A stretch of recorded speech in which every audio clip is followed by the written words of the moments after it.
Good morning. I'm coming on here today. My name is Laura Russell. I am healthy carnivore. I also go over lots of other health aspects. I am a nurse, been a nurse over 21 years, almost 22. So I had somebody reach out and ask about parasites. So I decided to go ahead and do that. Sorry, I had to move this a little. So I'm going to go over that with you guys.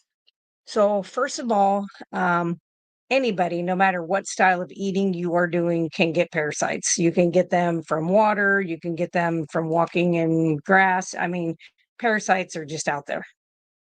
So, we're going to go over parasites and what they are. So, they are organisms that live in, on, or with other organisms. So, like we're the host, an animal can be a host, things like that. So they feed, grow, and multiply in ways that can harm the host. Most of the time, parasites will go in to a body and they'll be able to live in there without killing the host, because obviously they don't want to get rid of their food supply. But a lot of times you will be sick. Um, they can sometimes carry diseases that can be life threatening. So what they do in our bodies is they feed, they grow, and they multiply. And they can do that in the bloodstream. They can do it in your intestines, your stomach. I mean, it's crazy. They can do it in all these places. There are three main types of parasites that can cause diseases for humans. So it's ectoparasites is the first one. Those are the ones that live on the outside of the body. Okay. They are vectors, which means they're living things that carry diseases between animals and humans. They usually carry infections through the blood. Many creatures that healthcare classifies as vectors feed on your blood. So they generally include, but not limited to, sorry, let me click off on this. There we go. Fleas. Fleas are very, very small. They're wingless, but they can jump long distances to get onto you. An infected flea can spread disease when they bite you, or if you would even ingest them. I've never seen anybody accidentally inhale a flea, but maybe it's possible. So anyway, that's one of the ectoparasites that are out there. Head lice or pubic lice, which is crabs. They're very, very tiny. They're flat. They travel mostly by crawling around. Of course, back in school, if you use somebody's hat or brush or something like that, you could get that. So, both types of these lice travel from person to person through close contact, even can be during sexual intercourse or sharing personal items like sheets, pillows, towels, hairbrushes. Mites is another type of parasite. They're very small and they're arachnoids, which means they have 8 legs. So if you look at them, they're very hard to see because they're so teeny tiny. But they are arachnoids. They have the 8 legs. So they are related to spiders and ticks. They're smaller than 1 millimeter, which is 0.04 inches. So if you were to look at them, they're about as tall as if you took 10 sheets of paper, just thin paper, and layer those on top of each other. That's about how thick they are. Certain types of mites can cause scabies. So I have not seen a lot of this recently, but it used to be like in your nursing homes and hospitals, um, living communities like that are very close together, seem to be that you would get scabies. The easiest way that we would determine what it was, and they're not real big fans of doing this anymore. And I'll give you the reason why. Well, you know the reason why, but anyway, we used to do a scraping of their skin, like just scrape across there, and then they would put that underneath a microscope to verify that it was a mite, a scabies, or whatever. Um, the last time I had somebody who went to a physician and was like, "Hey, can you do a scraping to be 100% sure what this is?" They were told, "Oh no, because everything you've bumped up against in your environment, I'm going to pick that up." Yes, you will. But you will also know what it is in there, and they don't wanna do it. but they'll give you medicine for it because and they don't even know what they're treating, so whatever. I digress. Ticks. Ticks are also arachnoid. Their bites usually don't cause pain or itchiness, but they can. Typically, a bite, they like to bite you and then they burrow in their head into your body and your skin. They're most commonly found in wooded or grassy areas, but they can be brought in on animals, things like that. Of course, I'm a carnivore, so I eat nothing but meat, fat, salt, and water. And I am so petrified of ever getting bit by a certain kind of tick, and we do have them in my area that causes alpha gal, which means you cannot eat. You basically become allergic to any meat that came from an animal that had a hoof. I would be in deep trouble. So that would be a bad day for me. So anyway, I'm very careful. I make up my own bug spray, which I don't know. I may make some up and put on my website for other people to order and just kind of show you how to make it yourself. It's very easy. Um, another type of parasite, the second type is called a helminths. So it's HELMINTHS. These are parasitic worms that usually live in the GI tract. So they're going to be in the stomach and gallbladder and small intestines and things like that, large intestine. Um, and most of the time they come in through the mouth, and when they do leave, they're coming out the other end. They range and can get greater than 1 millimeter. So a little longer than 39 inches they can actually get. That's over 3 foot, just so you know. That's pretty big. So the main types of helmets that affect people are flukes, which are a type of a flatworm. They can spread through contaminated water or aquatic animals, including snails, crabs, and fish. There are many different types of flukes, and they may infect your blood, urinary bladder, liver, lungs, intestines, and other organs. What I will tell you about those is even with fish. So, like we do catfish, and what did he have last night? Trout. He, I don't know that I've ever seen anything like that with trout, but I have seen the worm be on and in catfish and other fish before. They're just going to go in the trash. Actually, they go in the garden and we just overturn everything in there.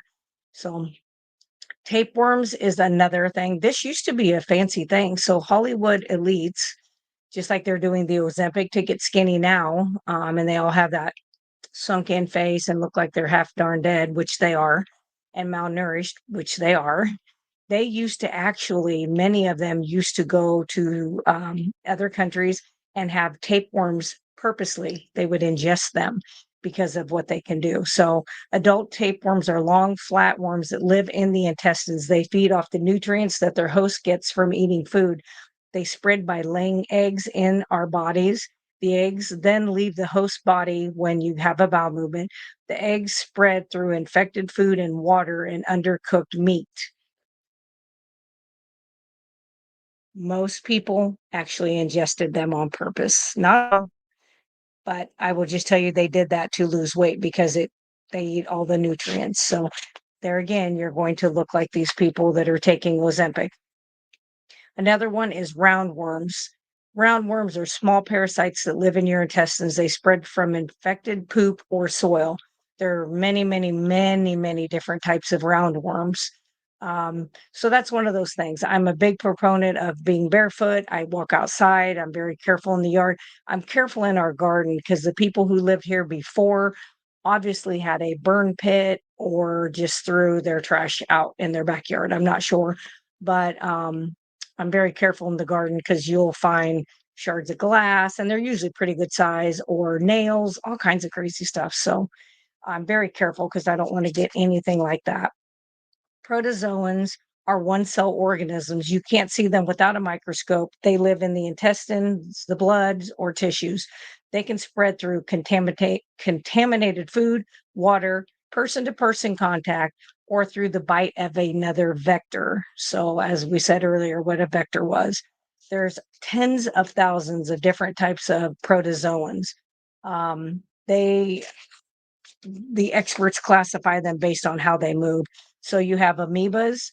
Amoebas form temporary false feet just so they can move to get into their host. They cause dysentery. So that's going to normally be in the dirty water. So a lot of times in these areas, third world countries, which is America coming up, um, places that have no water sanitation, things like that, very easy to get dysentery. Silates, they have short hair-like structures. That's how they kind of move. They just kind of inch along. Um, they're called B. coli, like E. coli, but B. coli. Um, this is the only one that affects people, and it also causes dysentery. So it's the only one of those that actually does it. Flagellates uses one of many whip-like structures to move and sense their surroundings. So they actually have these like tentacle things that they reach out with. They mostly stay within the intestinal areas, but they also can cause. It's weird. So I'm going to say the name of it. It is Trypanosoma brucei, which causes a sleeping sickness. You'll have to look that up. I have no idea what that is. Another one is sporozoans. In their adult stage, they aren't capable of moving, but as infants, they're able to move around. They eat the food that their host is digesting or our body fluids. They cause malaria, and cryptosporidium causes cryptosporodosis. So, parasitic infections are very common. They affect millions of people throughout the world. Many people may not even notice that they have this until some of these sicknesses or illnesses kind of show up. So, um, symptoms in humans are going to be most of the time diarrhea, nausea, vomiting, abdominal pain, unexpected weight loss, increased appetite, muscle pain, fevers, chills, and problems sleeping.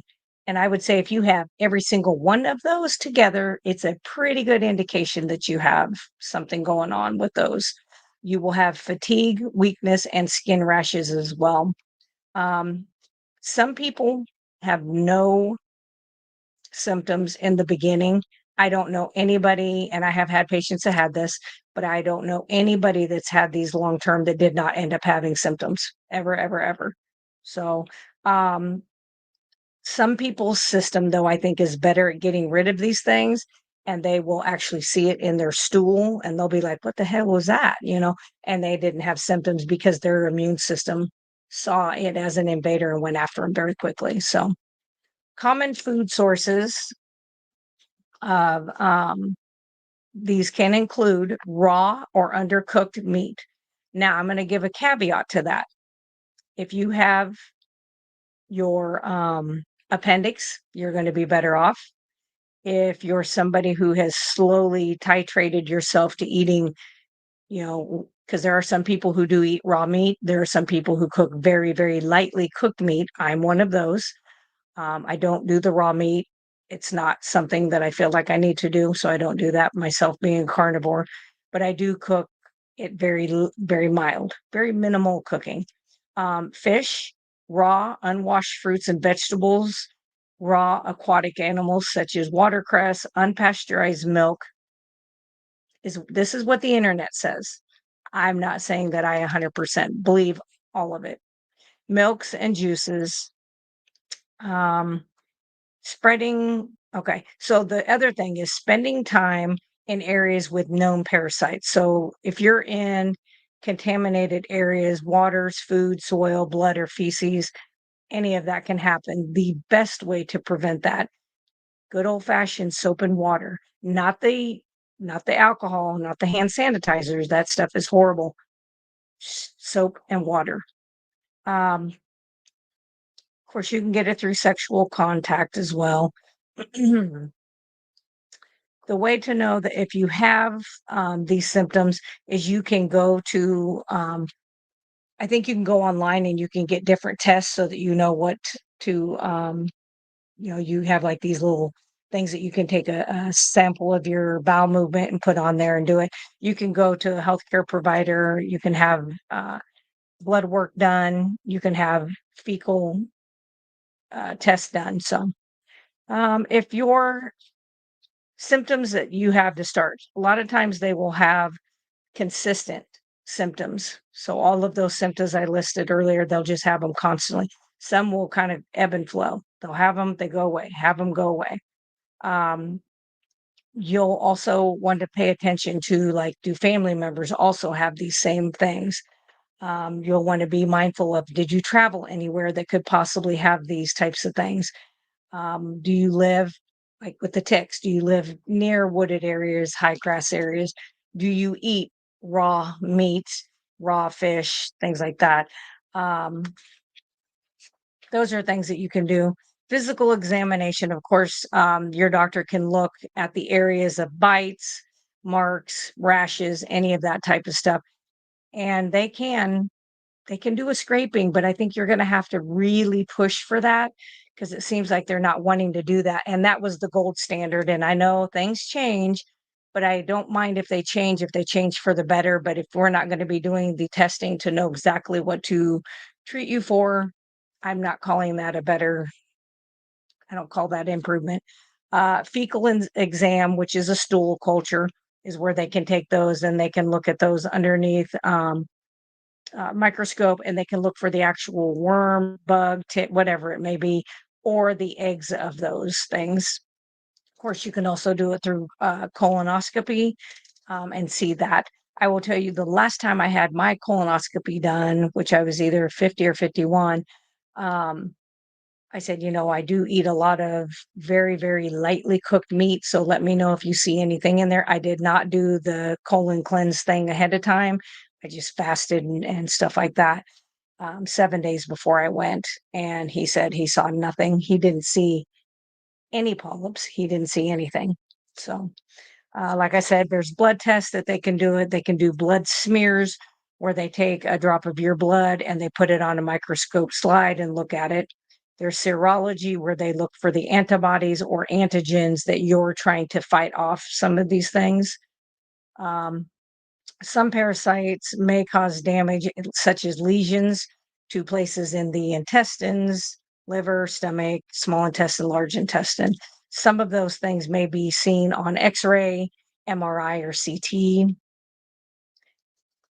I don't know if they pick that up necessarily with ultrasound, but they might. So, parasites can be treated in several ways. So, you can do anti-parasitic drugs, which are going to be the scary stuff that they talked about in 2020 and 2021, 22. Now, all of a sudden in 2024, it's back on all of those medical websites saying that it is a treatment and a cure for the scary thing that happened in 2020.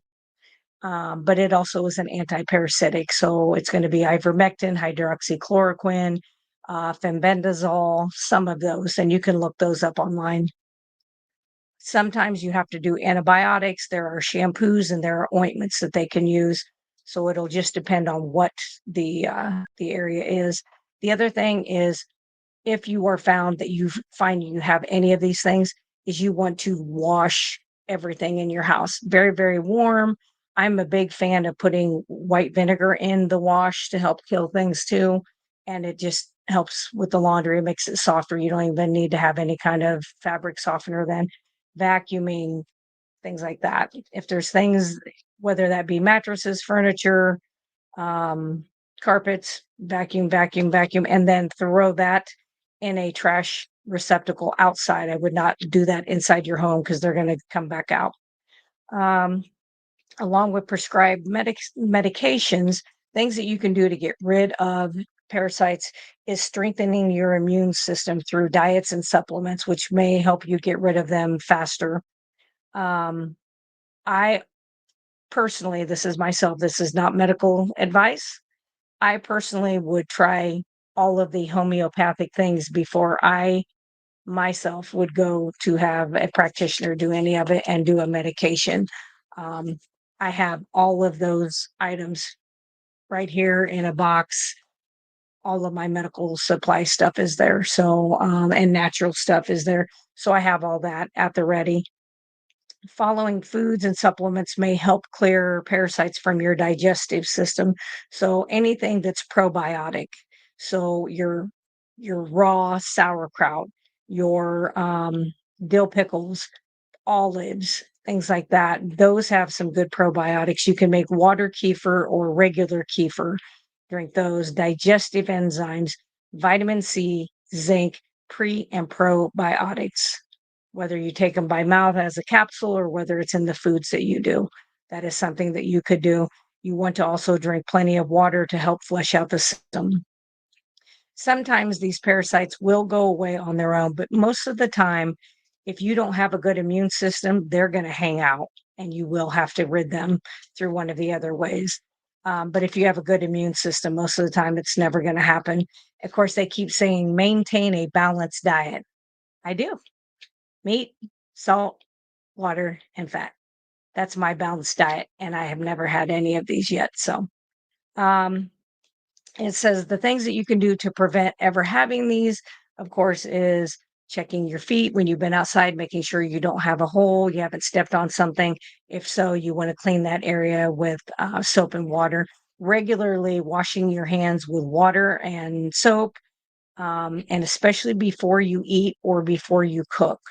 If you're like, if I'm handling raw hamburger to put in the pan or steak or whatever it is, I'm always washing my hands with soap and water. Bathe or shower regularly.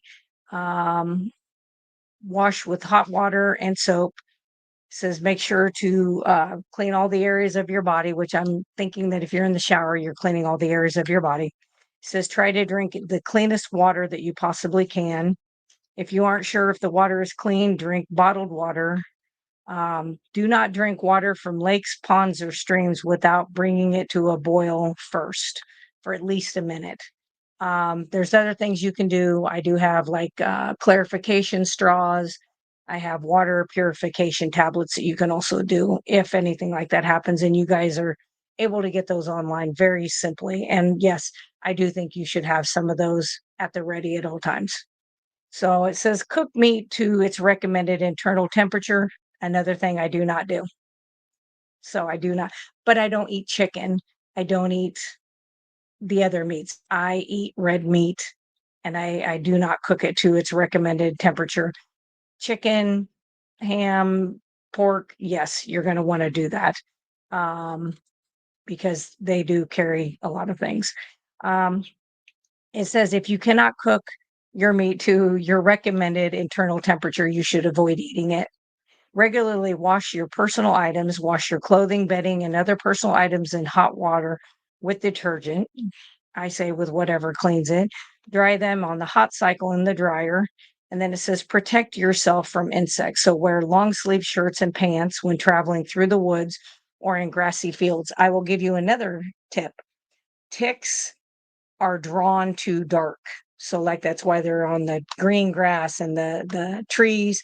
So I never go out in the timber with dark green or browns on. I always wear whites or really light gray and they do not get on me. My husband likes to wear the camouflage or he'll wear a brown shirt or even a maroon, dark maroon shirt and he'll come back and we'll take his shirt off and the inside of his shirt's got 4 or 5 of them on there and I walk through the exact same thing. I don't know. But he also eats carbohydrates. Maybe they like him better. They don't like me, which is fine because I do not want alpha gal ever. Let's see. Of course, they say that you can spray DEET on yourself. I disagree with that because if you're poisoning them, you're poisoning you. There are natural ways and natural bug sprays that you can make up with essential oils that are much safer for your body that you can do. You can spray that on yourself. I wouldn't spray it on your clothing because it's, of course, it's going to have an oil in it. So, when should you go to the ER? You should go to the ER if your symptoms are getting extreme. You'll want to, of course, try to give a good history of all the things you've done, where you've been, what you eat, any of those things. You want to be very transparent with them and give them, all the information that you can. Um, Otherwise, I think you'll be fine. But yes, it is very common. And what I did when I first kind of went carnivore, let's see, that was in 19. So I didn't really have a lot of the antiviral, anti-parasitic medications at that time. But in 2020, I started getting a lot of that bought up ahead of time. So I've never felt the need to do like a parasitic cleanse where I do like um, a 5-day packet of the like ivermectin or hydroxychloroquine. Um, and so like if I'm working with patients that have the COVID and have, especially the ones that have had all you know, the things, then I do go ahead and take one of mine a day just as a preventative. And doing that, of course, I don't get it, but I also have never noticed like parasites or worms or anything in my stool. So if I did have them, I would see them. So I think that is it on the parasites. And of course, if you have any questions, if you want to share this out, or if you have any ideas on anything else you would like me to go over, send that to me. Um, if you go to my Healthy Carnivore, which you're on there, it has my email address, has all that kind of information. You can always send a question, comment, or another show idea if there's something else you want me to go over. Sorry, I'm shedding a little. It's because I brushed my hair just before I came on. So, but I will go over anything that you guys want me to. And I do appreciate you guys. And as I always say before I end my shows, meet, heat, eat, and repeat. Have a good day.